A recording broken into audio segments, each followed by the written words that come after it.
And welcome to the Mark Scaringi Show. This is the place for constitutional conservatism. This is where we talk about the important political and legal issues of the day from the perspective of putting America first. President Trump, the true weekend warrior, is at it again. This weekend will likely be like the several before during Trump's war on Iran. On Friday, Trump announced that news about peace and the end of the war, and the markets soar.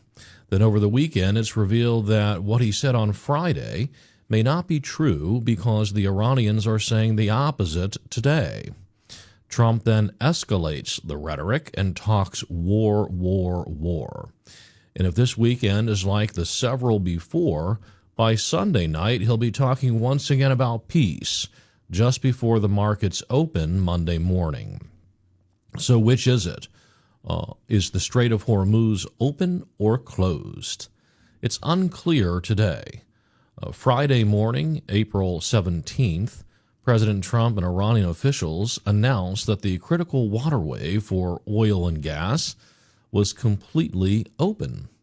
According to news reports, just 20 minutes before Trump's announcement, massive trades hit the market.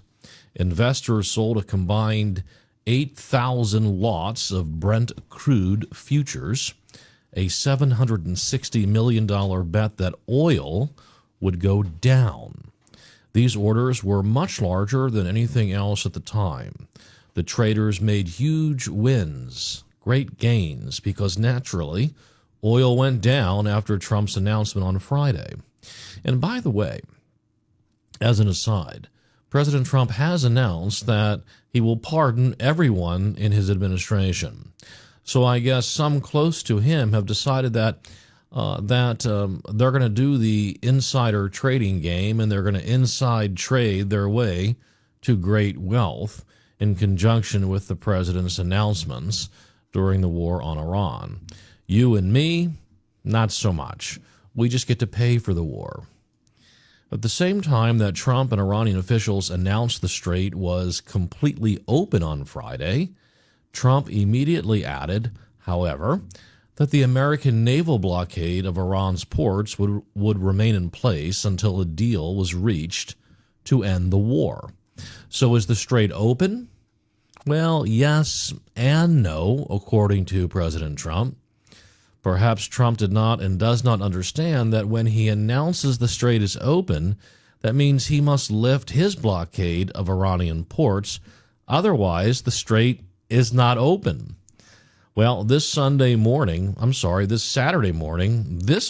Saturday, I woke up and learned that the Iranian military, in a statement carried by government media, said the strait was now under strict Iranian control, unless the United States ended its own blockade of Iranian ports. The Iranians alleged repeated breaches of trust by the United States.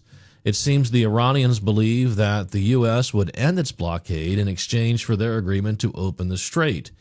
And because the U.S. did not, that constituted a breach of trust, according to the Iranians.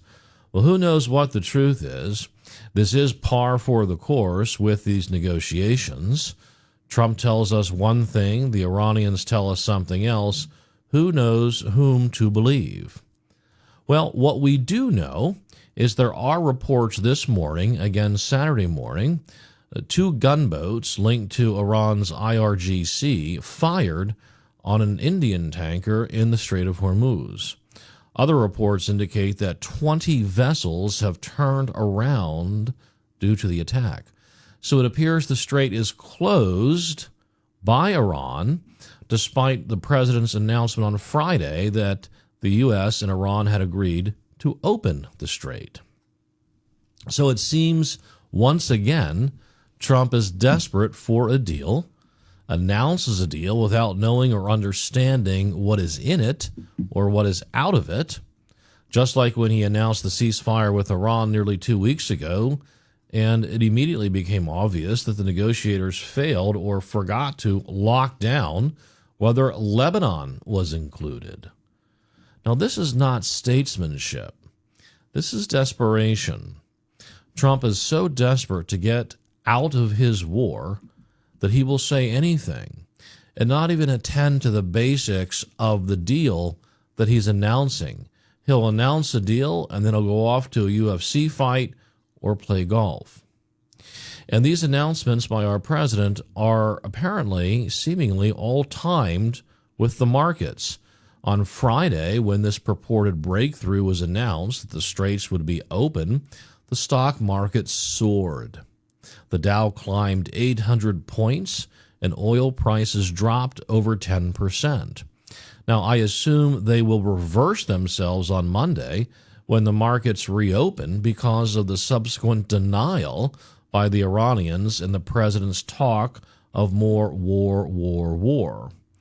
I had some of my MAGA friends on Facebook bragging about the surge in the stock market and the falling price of oil and congratulating Trump for that, as if this is 4D chess from Trump. No, friends, it is not. Timing the announcement of major positive or negative international news to coincide with the opening or closing of the markets is not 4D chess. It is manipulation on a world scale. The announcement of the straits reopening brought immediate relief to energy markets on Friday, sending international oil prices tumbling. Was the drop in the price of oil caused by increased supply or increased market efficiencies? No. It was caused by the President of the United States speaking in such a way to manipulate the price of oil. That's not open markets. That's not free trade. That's not Adam Smith and laissez-faire. It's the president manipulating and lying about ongoing international events, including war and peace, and whether the strait is open or closed. And this is for the benefits, he does this, of the markets, both economic and political, and for the benefit of himself and his advisors. This president is so consumed by the price of oil and so desperate to cause a reduction in the price of oil, or at least to prevent a rampant increase. And this president is also so consumed by the polls and the massive drop in the polls he has caused himself and Republicans that he fabricates matters involving war and peace. And he does it in timing with the markets. And these market-timed announcements are making some people in the president's orbit rich, or more likely richer.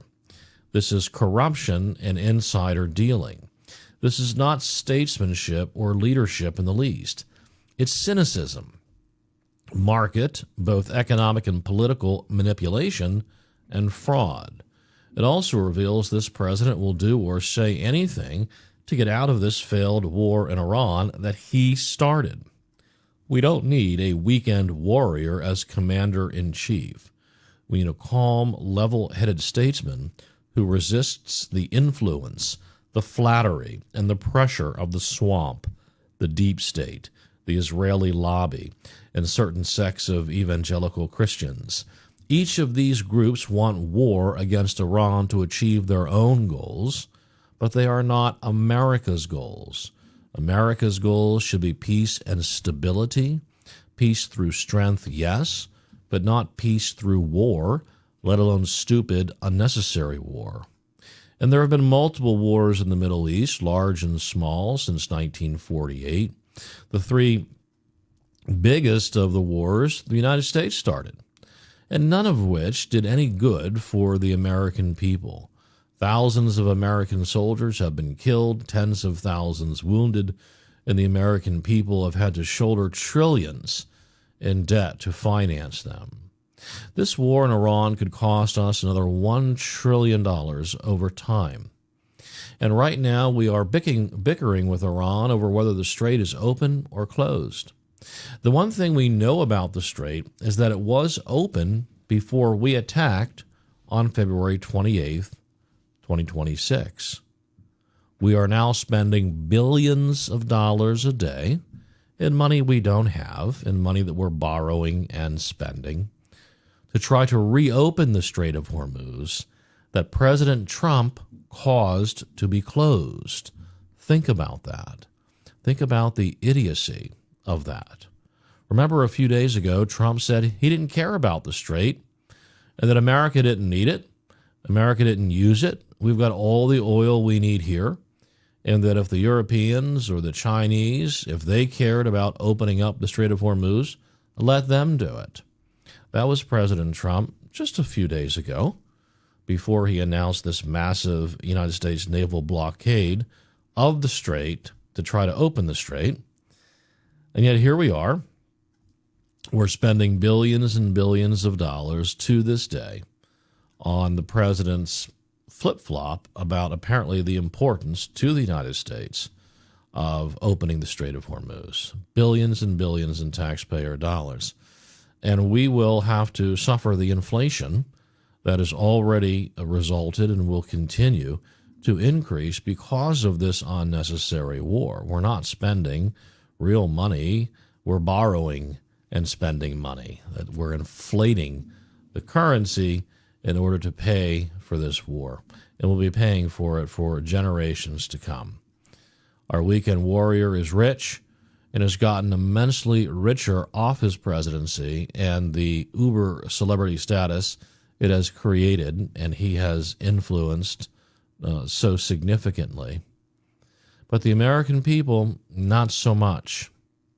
Let's say no to the weekend warrior and get him to return his focus and his attention to America and make America great again. Not Iran, not Israel, but America. And thank you for listening to the Mark Scaringi Show. You can follow us on Facebook, X, and Rumble, and other social media sites.